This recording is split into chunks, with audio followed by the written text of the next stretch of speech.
therapist Kristen Jacobson.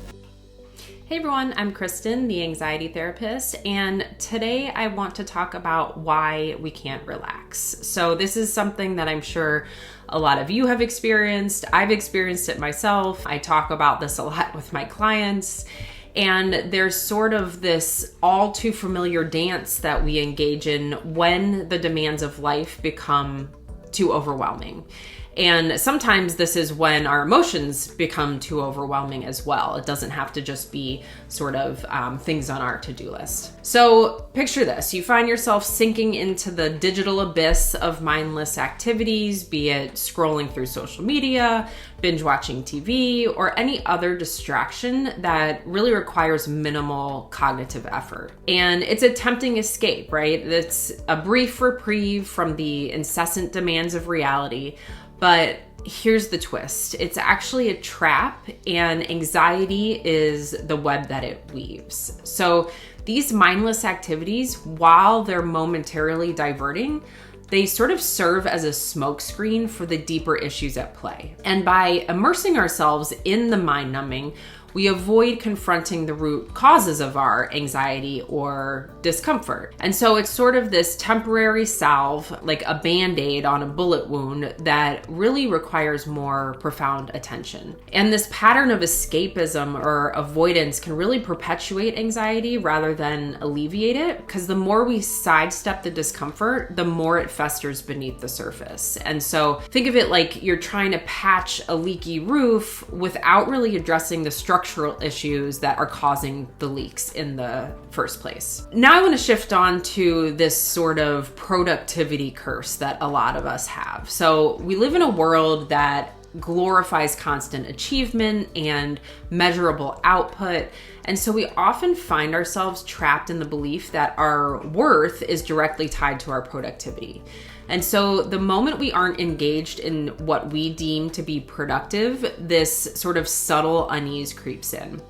And this mindset is really a breeding ground for anxiety. So the pressure to constantly accomplish, to be in perpetual motion, it leaves little room for genuine relaxation. And so we become trapped in this cycle where downtime is viewed as unproductive, and that in turn fosters feelings of guilt or restlessness when we're not actively checking things off of our to-do list or ticking off tasks.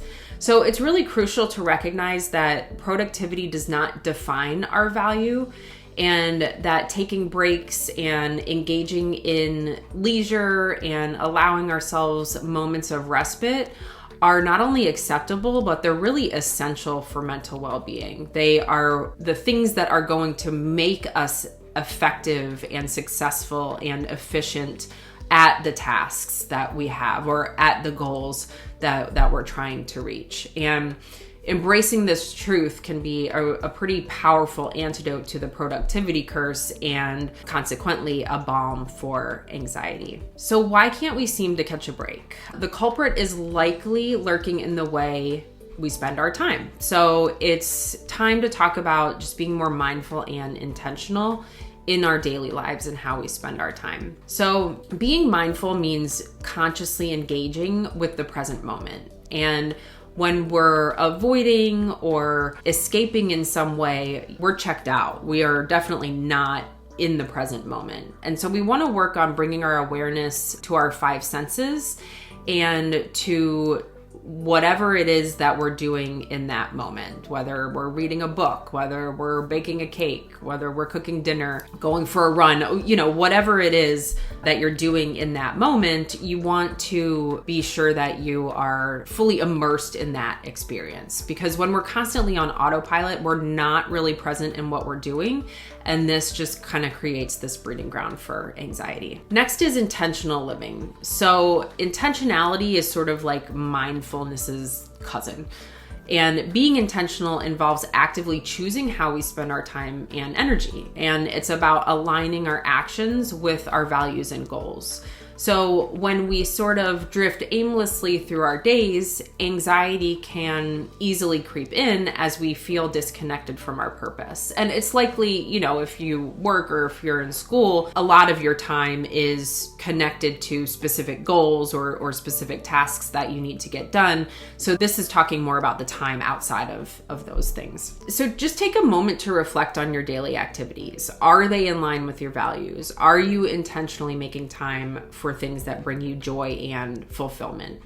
And asking these questions can really be a game changer in managing anxiety. And some people don't even know what their values are. Like, it doesn't occur to us to spend the time to really kind of explore what we find is most important in life, right? We're just kind of on autopilot, and we don't give ourselves the space to reflect or be introspective or, just kind of allow our subconscious to come to the forefront and give us information. Finally, I just want to talk a little bit about passive versus restorative free time. The concept of free time is sort of like this oasis in our busy lives, but not all free time is created equally. So there's passive free time, where you're mindlessly consuming information. So that would be, binge watching TV, playing a video game, scrolling through social media, etc. Then there's restorative free time, which actually rejuvenates your mind and body. And so restorative activities they might be different for different people,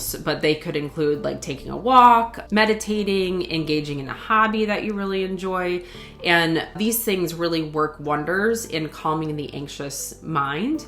And it's likely that these things will not feel as challenging for you to be present in, right? It's like if we are doing something that brings us joy and we're intentional about carving out that time, we are fully immersed in that experience. And so you're just naturally practicing mindfulness, which is extremely helpful in managing anxiety. So now I just want to kind of tie it all together. Anxiety often thrives in the gaps of our lives where our minds are left to wander aimlessly.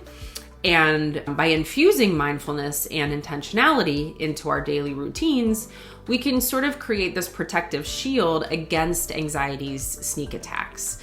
So the next time you find yourself asking, why can't I relax? Remember the key is likely in how you're spending your time.